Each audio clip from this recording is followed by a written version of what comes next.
네, 하나님이 주시는 말씀은 로마서 6장 1절에서 14절 말씀입니다. 로마서 6장 1절에서 14절 말씀 우리 한 목소리로 천천히 같이 봉독하겠습니다. 같이 읽겠습니다. 시작. 그러면 우리가 무엇이라고 말을 해야 하겠습니까? 죄를 범하게 하려고 여전히 죄 가운데 머물러 있어야 하겠습니까? 그럴 수 없습니다. 우리는 죄에는 죽은 사람인데 어떻게 죄 가운데서 그대로 살 수 있겠습니까? 세례를 받아 그리스도 예수와 하나가 된 우리는 모두 세례를 받을 때에 그러므로 우리는 세례를 통하여 연합함으로써 그와 함께 붙였던 것입니다. 그것은 그리스도께서 아버지의 영광으로 말미암아 우리도 또한 새 생명 안에서 살아가기 위함입니다. 우리가 그의 죽으심과 같은 죽음을 죽어서 그와 연합하는 사람이 되었으며 우리는 그 아래 있어서도 우리의 옛 사람이 그리스도와 함께 십자가에 달려 죽은 것을 죄의 몸을 나가서 우리가 다시는 죄의 노예가 되지 않게 하려 하는 것임을 우리는 압니다. 죽은 사람은 해방되었습니다. 우리가 그리스도와 함께 죽었으면 그와 함께 우리도 또한 살아날 것임을 믿습니다. 우리가 알기로 그리스도께서 죽은 사람들 가운데서 살아나셔서 다시는 죽지 않으시며 다시는 죽음이 그를 지배하지 못합니다. 그리스도께서 죽으신 죽음은 죄에 대해서 단번에 죽으신 것이요 그분이 사시는 삶은 하나님을 위하여 사시는 것입니다. 이와 같이 여러분도 죄에 대해서는 죽은 사람이요 하나님을 위해서는 그리스도 예수 안에서 살고 있는 사람이라는 것을 알아야 합니다. 여러분은 죄가 여러분의 죽을 몸을 지배하지 못하게 해서 여러분의 몸의 정욕에 굴복하는 일이 없도록 하십시오. 그러므로 여러분은 여러분의 지체를 죄의 죄에 내맡겨서 불의의 연장이 되게 하지 마십시오. 죽은 사람들 가운데서 살아난 사람답게 여러분은 하나님께 바치고 여러분의 지체를 의의 연장으로 하나님께 바치십시오. 여러분은 율법 아래 있지 않고 아멘.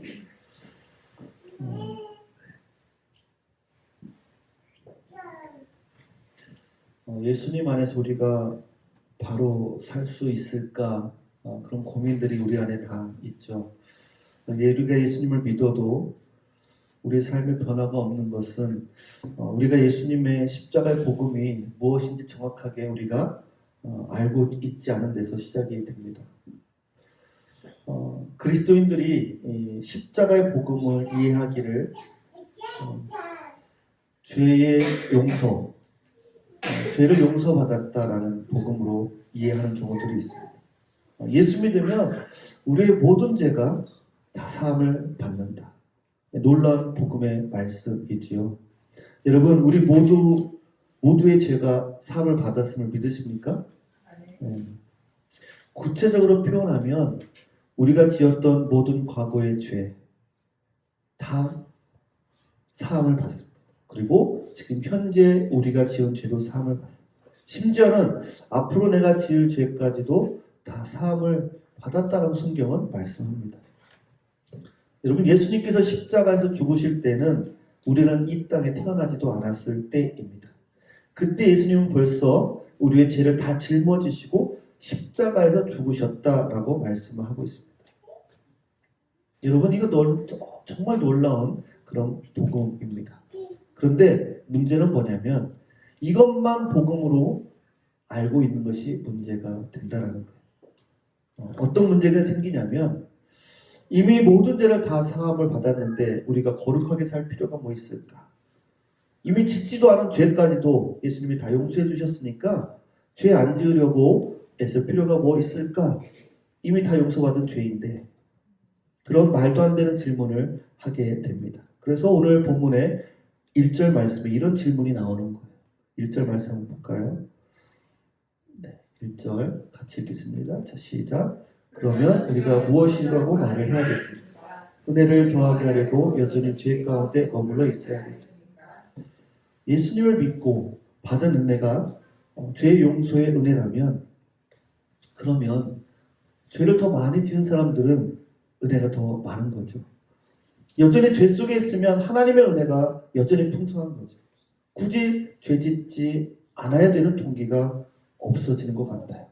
그런데 이 질문은 로마서 20절 말씀을 왜곡하고 있기 때문에 우리가 지난주에 말씀 묵상하면서 보았듯이 5장 20절 말씀은 뭐라고 그랬어요? 죄가 많은 곳에 은혜가 더 넘치게 되었다라고 말씀하고 있어요. 이 말씀을 잘못 해석하면 죄를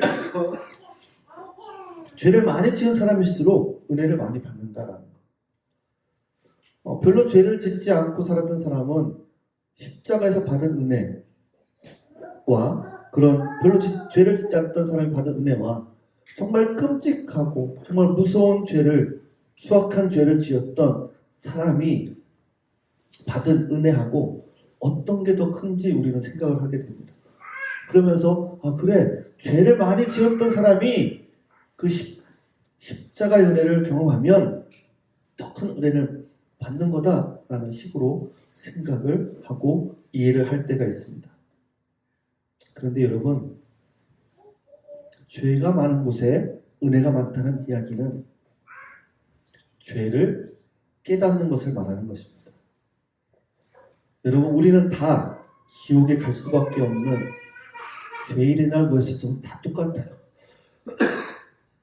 지옥에 갈 수밖에 없는 죄인임을 깨달은 자냐, 깨닫지 못한 자냐, 거기에 차이가 있지, 죄를 많이 지어서 은혜가 더 큰 것이 아니라 죄를 덜 지어서 은혜가 작은 것이 아니라라는 거예요. 누가 죄를 더 많이 지었던 적게 지었던 차이가 없어요. 뭐냐면 내가 죄인이냐 아니냐를 깨닫게 되는 거예요. 내가 어떤 죄인인지를 깨닫게 되면 충격을 받게 되는 거죠. 하나님의 은혜가 크다는 것을 그때 경험을 하게 되는 것입니다. 그래서 이미 십자가에서 우리의 죄를 다 사하신 것을 깨닫게 될 때, 나의 죄를 사하신 것을 깨닫게 될 때, 죄 많은 곳에 은혜가 넘친다는 그 말씀이 나에게 적용이 되는 거죠. 이 말씀이 죄를 더 지으라고 여전히 죄 가운데 살라고 말씀하시는 것이 아니다라는 거예요. 예수님을 바로 믿으면, 정말 십자가의 복음이 무엇인지 정말 바로 알게 되면 죄를 짓고 살 수가 없는 거예요. 그래서 사도 바울이 2절 말씀에 보니까 뭐라고 했냐면, 2절 한번 읽어볼게요. 같이 읽겠습니다. 시작. 그럴 수 없습니다. 우리는 죄에는 죽은 사람인데 어떻게 죄 가운데서 그대로 살 수 있겠습니까? 절대로 그렇게 살 수 없다라고 사도 바울이 말하는 거예요. 그런데 여기서 보면 우리는 죄에는 뭐라고 되어 있어요? 네, 죽은 사람이라고 표현이 나옵니다. 우리가 죄 사함을 받았다라는 것은 이해를 우리가 하고 있잖아요. 나는 예수를 믿고 죄 사함을 받았어. 그런데 우리는 뭐라고 하냐면 죄에서 죽은 사람이다라고 말하고 있습니다. 여러분, 죄에서 구원받는 길이 뭔지 아십니까? 죽는 길밖에는 없어요. 여러분, 죄를 이길 수 있는 사람이 있을까요? 노력해서는 죄를 이길 수가 없어요. 여러분들도 아마 죄를 안 지으려고 노력해 보셨겠지만 성공한 분이 있을까요? 노력해서 죄 안 지은 사람이 없어요. 그래서 하나님께서는 우리를 죄에 대해서 어떤 사람으로 하시냐면 그 죄에 대해서 죽게 하셨다라는 거예요. 죄에 대해서 죽은 사람만이 우리는 죄에서 벗어날 수 있다라는 거예요. 이해가 가십니까? 여러분, 우리는 예수님이 십자가에서 우리를 대신해 죽으셨다는 것을 믿어요. 그런데 또 하나 알아야 될 것은 예수님이 우리를 대신해서 십자가에서 죽으신 것뿐만 아니라 우리도 우리와 함께, 우리와 연합해서 우리와 한몸 되어서 십자가에서 죽으셨다라는 것을 여러분 믿어야 하는 거예요. 우리가 예수님을 믿는다라는 사람들도 예수님이 나를 대신해서 죽었다라는 것은 다 알아요. 성경에도 나와 있어요. 그런데 나와 함께 십자가에 죽었다라는 사실을 인식하고 믿는 사람들이 많지 않다는 거. 성경에 나와 있는데도 말이에요. 그런데 그 차이가 우리의 삶의 차이를 가져오게 됩니다. 예수님이 십자가에서 죽으셨어요. 그런데 우리도 십자가에서 예수님과 함께 죽었다라고 말씀합니다. 그래서 그게 어떻게 됐다라는 거냐? 3절 말씀에서 말하고 있어요. 세례를 통해서 그렇게 되었다라는 거예요. 한번 읽어볼까요? 3절. 자, 3절 시작. 세례를 받아 그리스도 예수와 하나가 된 우리는 모두 세례를 받았는데 그와 함께 죽었다는 것을 여러분은 알지 못해요. 무슨 말이에요? 세례가 뭡니까? 여러분 세례 받으신 분들도 있고 안 받으신 분들도 있을 거예요. 세례는 예수님과 우리가 연합하여 한 몸이 되는 상태라고 성경은 말하고 있습니다. 여러분이 이 사실을 알고 세례를 받았던 모르고 세례를 받았던 오늘 이 시간에 분명히 세례가 무엇인지 우리가 알아야 되는 거죠. 세례를 받는 사람은 예수님과 연합하여 한 몸이 되었다라는 거예요.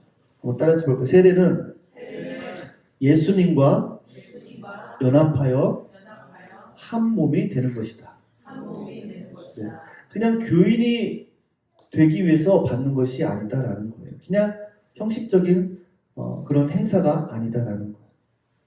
그래서 예수님이 십자가에 죽으실 때 나도 죽은 것을 말씀하고 있는 거예요. 자, 6절 말씀 한번 읽어볼게요. 6절.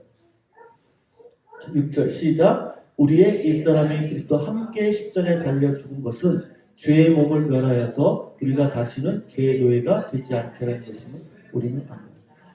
우리의 옛사람이 그래서 그리스도와 함께 십자가에 달려 죽었다라고 성경은 말하고 있어요. 예수님만 십자가에서 돌아가신 것이 아니라 그 십자가에 나도 죽었다라고 성경은 말하고 있다라는 거. 그래서 사도 바울이 갈라디아서 2장 10절에 이렇게 고백을 하는 거예요. 내가 그리스도와 함께 십자가에 못 박혔나니 이제는 내가 사는 것이 아니요 내 안에 그리스도께서 사시는 것이다. 여러분 이 고백이 저와 여러분의 고백이 될 수 있기를 간절히 축복합니다. 저와 여러분은 예수님과 함께 그 십자가에 못 박힌 존재다라는 거예요. 세례를 통하여 그 일이 우리 가운데 온전히 이루어졌다라는 것을 고백하는 거예요. 그런데 많은 사람들이 그리스도인들이 내가 죽었다라는 것을 잘 믿지 못하는 거예요. 나 안 죽었다라고 생각이 듭니다. 그렇게 말하는 사람들이 많이 있어요. 혹시 여러분 중에도 그렇지 않나요? 나는 아직 죽은 것 같지 않아. 내가 죽은 것 같기도 하고 아닌 것 같기도 하고 헷갈려 합니다. 왜냐하면 이렇게 내가 생각을 하기 때문에 죽는다는 것을 이렇게 이해하고 있기 때문에요. 내가 죽었으면 내 성질도 다 없어져야 되고 혈기도 다 없어져야 되고 분노도 없어지고 욕심도 없어지고 이기적인 마음도 없어지고 예수님만 사랑하며 살게 될 거야 라고 생각을 하는 거죠. 내가 죽었다면. 그런데 어떻게 해요? 내 모습을 보니까 그렇지 않은 거예요. 내가 죽은 것 같지가 않은 거예요.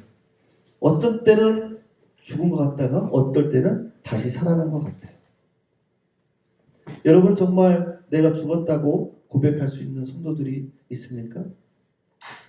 죄를 용서받았다라는 것은 확실히 대해서 너무나 분명히 압니다. 그런데 내가 죽었다라고 하는 것은 믿음이 너무 약하다라는 거예요. 그러니까 세상 사람들과 다르지 않게 살아가는 거예요. 목사가 되고 직분을 받아도 여전히 죄의 종노릇을 하며 살아가는 것을 보게 됩니다. 그런데 우리 6절 말씀에 보면 예수님과 함께 죽은 사람이 누구라고 그랬어요? 누가 그리스도와 함께 십자가에 죽었다고 그랬죠? 옛 사람이 죽었다라고 말씀하고 있어요. 여러분 이 옛사람은요 죄의 종노릇 하던 존재입니다. 그런데 이 옛사람이 예수님과 함께 죽은 거예요. 우리 육신은 살아있어요. 그래서 혈기도 남아있고 욕심도 남아있고 이기적인 마음도 그대로 남아있는 거예요. 그러면 이 예수님과 함께 옛사람이 죽었다라는 게 어떤 의미냐라는 거예요. 그런데 여기에 너무나도 큰 의미가 담겨져 있습니다.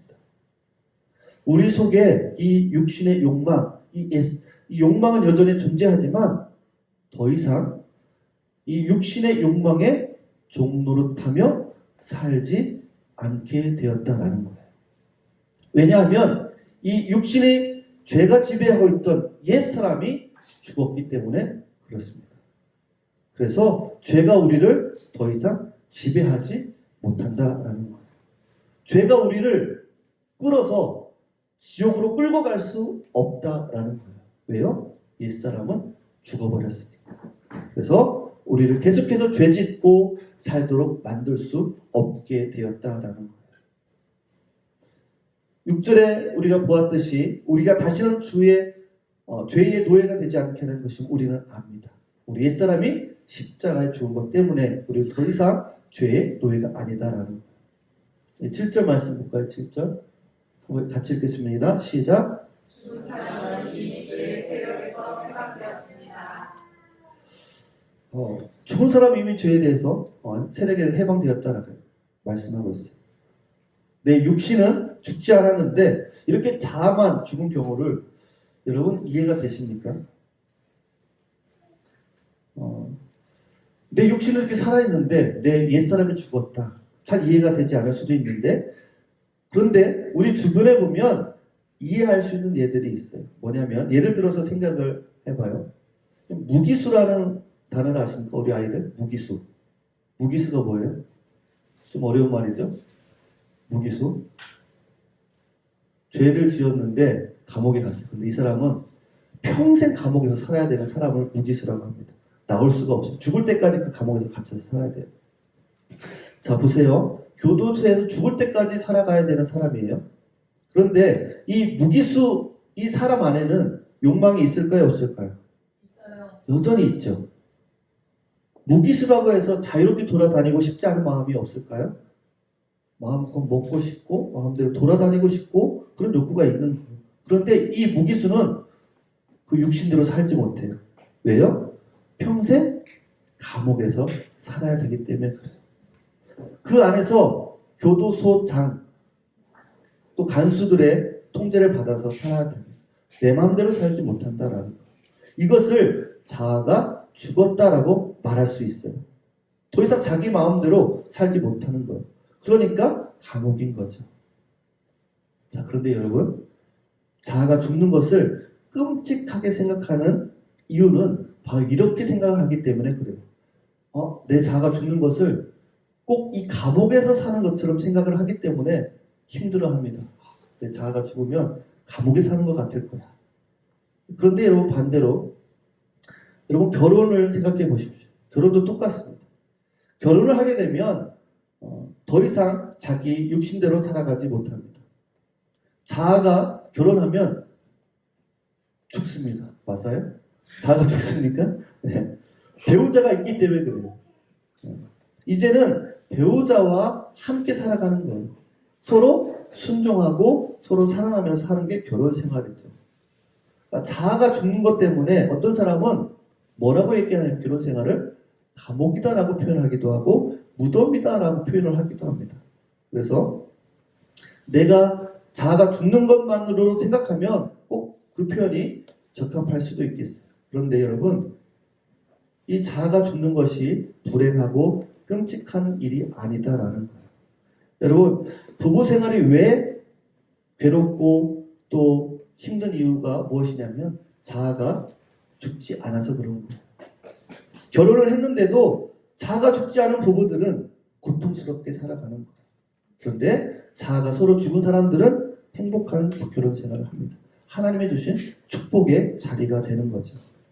여러분, 성경에서 보면 예수님과 우리의 관계를 뭐라고 많이 비유를 하냐면 결혼에 대해서 많이 비유를 합니다. 그래서 예수님이 우리의 신랑이다라고 표현을 합니다.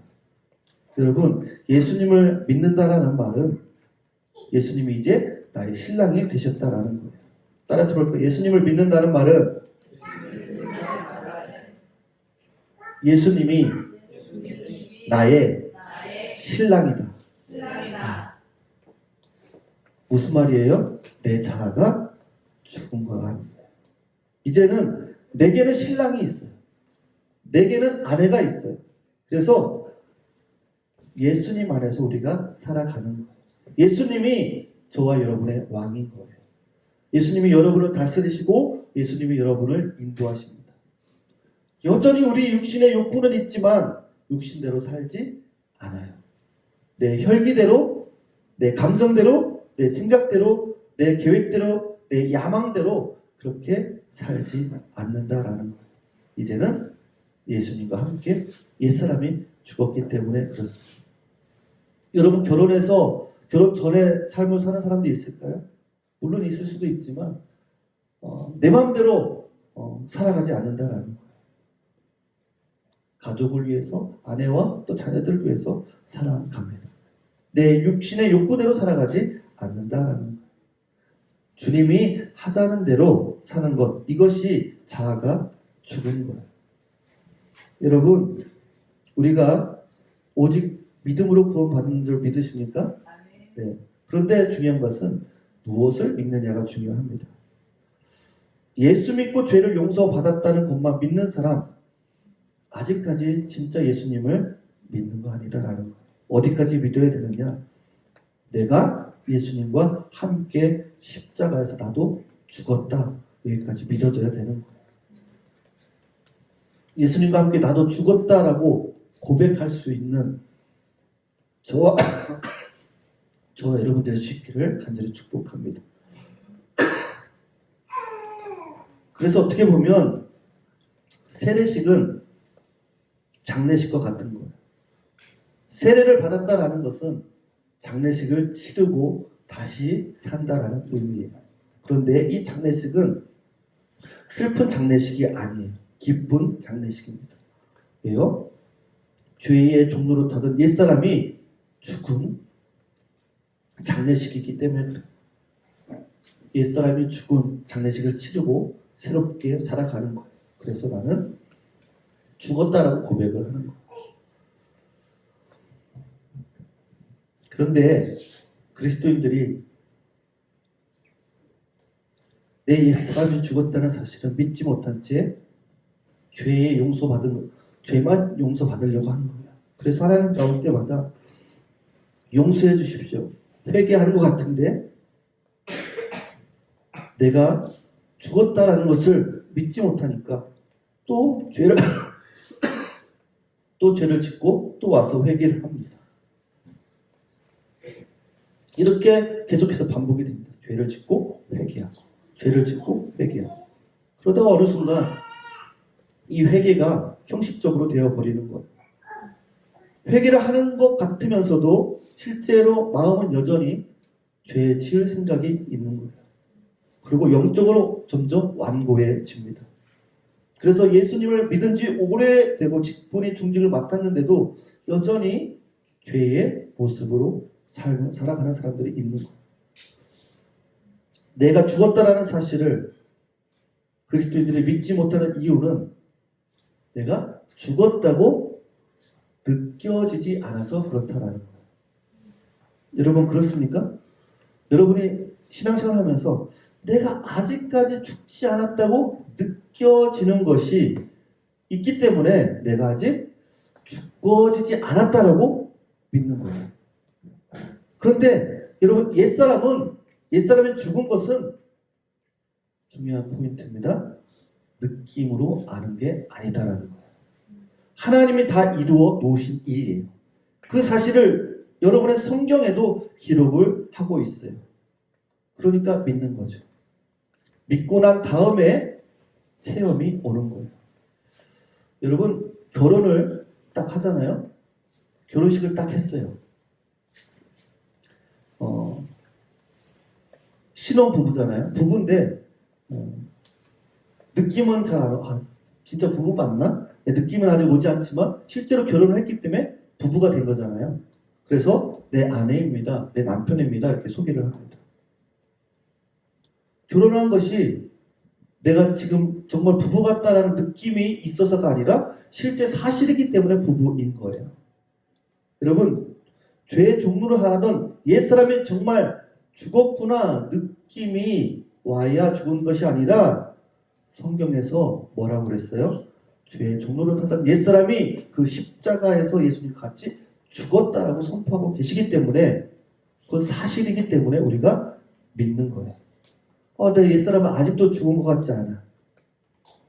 여러분 언제까지 내 느낌으로 의존해서 믿으면 안 된다라는 거예요.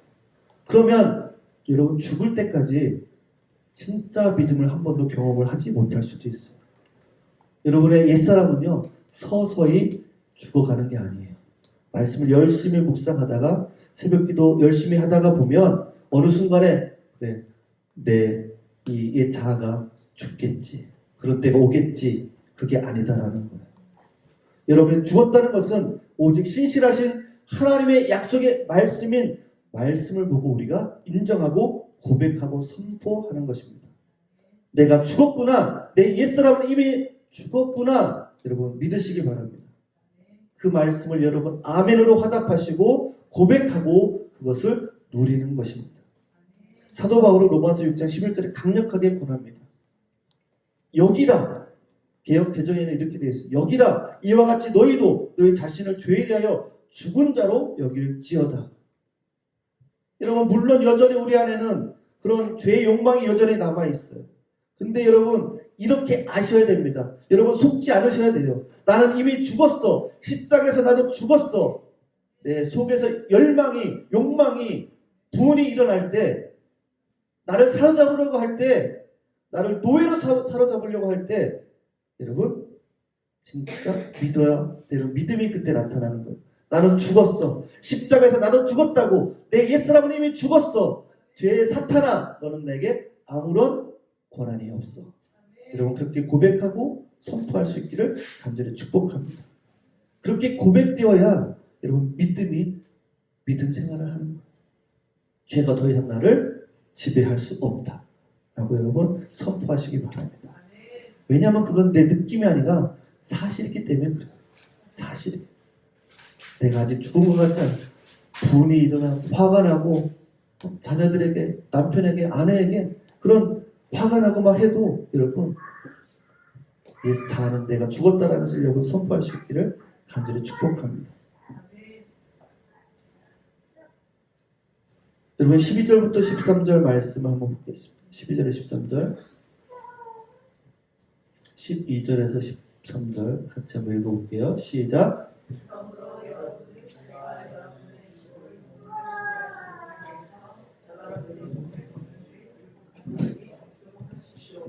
그러므로 여러분은 여러분의 지체를 죄의 내벽에서 불의의 연장이 되게 하지 마십시오. 오히려 여러분은 죽은 사람들 가운데서 사람답게 여러분을 하나님께 바치고 여러분의 지체를 의의 연장으로 하나님께 바치십시오. 아멘. 만약에 어쩔 수 없이 우리가 예수님을 믿어도 죄를 짓고 살 수밖에 없다라면 사도 바울이 지금 오늘 말씀 속에서 이렇게 말할 수 없겠죠. 여러분 이 말씀을 여러분 오늘 당장 적용할 수 있기를 간절히 축복합니다. 물론 갈등이 많이 생길 수도 있습니다. 육신은 계속해서 말을 할 거예요. 거짓으로 속이려고 합니다. 너 아직 안 죽었어. 너 봐봐. 이렇게 화내잖아. 너 마음에도 없는 얘기 또 하잖아. 너 변하지 않잖아. 바뀌지 않잖아. 계속 얘기합니다. 그때 나는 이미 죽었어. 옛사람은 나는 이미 벌써 죽었다라고 선포할 수 있기를 간절히 축복합니다. 어떤 목사님이 미국의 신학교에서 공부를 하는데 정말 학생들에게 존경받는 교수님이 계셨어요. 그런데 문제는 뭐냐면 이 교수님이 이 시험 보면 시험 점수를 너무 짜게 주는 거예요. 10점이 만점인데 100점이 만점인데 이 100점을 정말 받기가 너무 힘든 거예요. 그런 교수님이 있어요. 그런데 이 목사님이 열심히 공부를 해서 그 과목 시험을 보는데 정말 열심히 해서 문제를 푸는데 별로 어려움이 없었어요. 그런데 첫 번째 질문에 당황을 했어요. 어떤 문제가 있었냐면 이번 학기에 할당된 도서 과제물을 100% 다 읽었습니다. 에다가 예하고 아니요를 표시하게 되어 있는 거예요. 예라고 표시하면 10점 가산점을 받고 아니요라고 표시하면 그 10점을 빼는 거예요. 이 목사님이 솔직히 다 읽었다고 말할 수가 없었어요. 다 안 읽었거든요. 그런데 아니요라고 하면 10점이 빠지는 거예요. 그럼 A 학점을 받을 수가 없는 거예요. 내가 이번에 좀 A 학점을 받아야 장학금을 받는데 얘라고 표시를 해야 될까? 아니라고 표시를 해야 될까? 고민을 하고 있었어요. 근데 그 질문 밑에 교수님 뭐라고 써놨냐면, 만약에 당신이 이 질문에 정직하게 답을 할 수 없다면 절대로 목회하지 마십시오. 당신의 인격의 순전함의 결여가 하나님의 영광을 가리게 되고 목회에 치명적인 걸림돌이 될 것입니다. 이렇게 써 있는 거예요. 시험 마치는 시간 다 되었는데 이 답을 쓸 수가 없었어요. 고민을 해요. 체크를 하면 장학금, 안 하면 못 받고. 결국 어떻게 하고 나왔을까요? 예라고 하고 나오셨어요. 그래서 그렇게 제출하고 나온 거예요. 그러니까 옛사람이 죽지 않은 사람의 삶을 살았던 거예요. 육신이 이끄는 대로 살았던 거예요. 성적이 나왔는데 A가 나온 거예요. 그런데 전체 시험 본 학생 중에 딱 2사람밖에는 A를 받은 사람이 없었어요. 근데 그때부터 이 목사님이 괴롭기 시작한 거예요. 학점은 받았는데 나는 목사가 될 자격이 없다라는 거짓말로 한 거라는 마음이, 죄책감을 계속 가지고 있었어요. 너무 괴로운 거예요. 뭐 할 때마다 생각이 나고 성령께서 마음을 찌르는 거예요. 하나님 앞에 회개는 했죠. 그런데 마음이 풀리지 않아서 교수님을 찾아가서 눈물로 그 사실을 고백하고 용서를 구하고 학점을 취소해달라고 이야기를 합니다. 여러분, 이런 삶이 자아가 죽은 삶이다라는 거예요. 내 육신의 욕망대로 살지 않는 거예요. 아마 여러분들 인생을 살면서 이러한 일들이 많이 있을 거예요. 내가 이렇게 하면 나에게 유익이 있지만 내가 솔직하게 얘기하면 손해볼 수 있는 상황들이 있을 거라는 거죠. 그때 저와 여러분의 선택은 어떻게 하시겠습니까? 육신의 욕망대로 살 것이냐, 아니면 주님이 이끄시는 대로 살 것인가? 그로 인해서 어떤 손해를 보든지 간에 하나님의 말씀대로 살아갈 것인가? 교수님이 그 얘기를 듣고 이렇게 말씀하셨다고 해요. 너가 목회자가 되려면 참 많은 도움이 필요하겠다. 내가 도와줄 테니 나와 정기적인 만남을 가지자. 네가 하나님이 정말 사람이 될 수 있도록 내가 도와주겠다. 그래서 3년 동안 교수님을 만났다고 그래요. 그런데 이 교수님을 만나는 일이 너무 괴로웠다 그래요. 왜냐하면 솔직하게 대답하기 어려운 질문들만 계속 하시는 거예요. 교수님이 이런 말씀하시더래요. 네가 지금 내게 거짓말을 하면 당장은 부끄러움을 모면할 수 있겠지만 결국은 그것 때문에 더 큰 수치를 당하게 될 거야. 그래서 정직하게 고백하는 연습을 3년 동안 하셨대요. 그러면서 내 속에 얼마나 이 죄의 파괴성, 죄가 얼마나 무서운 것인지를 내 속에 그런 것들이 도사리고 있다는 것을 철저하게 경험을 했던 그런 시간이었다라고 고백을 했습니다. 여러분, 옛사람은 이미 십자가에서 죽은 옛사람입니다. 그 옛사람으로 여러분 살지 않기를 간절히 축복합니다. 여러분은 새 사람입니다. 예수 그리스도 안에 사는 사람이라는 거죠. 이미 죄에서 승리하셨다라는 거예요. 승리해 주셨어요. 옛사람은 죽었어요. 여러분, 내가 죽었다라는 믿음을 가지고 고백하는 선포가 없으면 이것은 여러분의 것이 되지 않는다라는 거예요. 사도 바울이 오늘 말씀을 되게 권면하는 거예요, 여러분에게. 그리스도 안에서 하나님에 대하여 살아있는 자로 여길지어다. 살아있는 자로 여러분 선포하라는 거예요. 그렇게 믿고 살아가라는 거예요. 죄에 대한 죽은 자로 하나님을 향해는 살아있는 자로 여겨라 라고 말씀하고 있어요. 여기에 11절 말씀에 중요한 표현이 하나 있습니다. 11절 말씀에 보면 중간에 보면 그리스도 예수 안에서라는 말이 나옵니다. 이 표현은 굉장히 중요한 말인데 로마서에 계속 나오는 말이에요. 바울서신에도 계속 나옵니다. 이 그리스도 안에서라는 표현은요. 무슨 뜻이냐면 따라서 볼게요. 예수 그리스도의 통치를 받는다. 예수님 안에서라는 의미는요. 예수님의 다스림을 받는다라는 의미예요. 여러분이 만약에 예수 그리스도의 통치를 받고 있다면 내가 예수님 안에 있다라는 표현을 쓸 수가 있다라는 거예요. 여러분이 예수님의 다스림과 통치를 받지 않는다면 내가 예수님 안에 있는 것이 아니다라는 거예요. 오늘 본문에 4절 이하에 보면 이런 축복이 나옵니다. 놀라운 약속이 나오는데 그것은 그리스도께서 아버지의 영광으로 말미암아 죽은 사람들 가운데 살아나신 것과 같이 우리도 또한 새 생명 안에서 살아가기 위함입니다 라고 말씀합니다.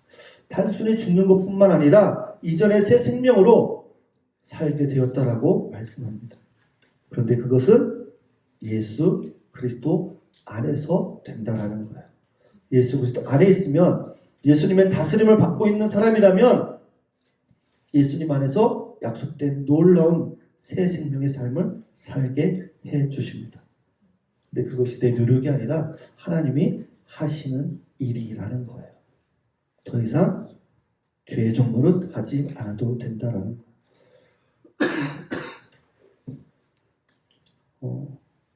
말씀을 준비하면서 어떤 목사님이 그런 얘기를 하시더라고요.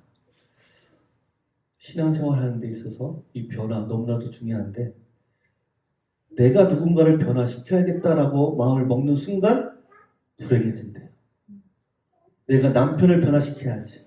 내가 아내를 변화시켜야지.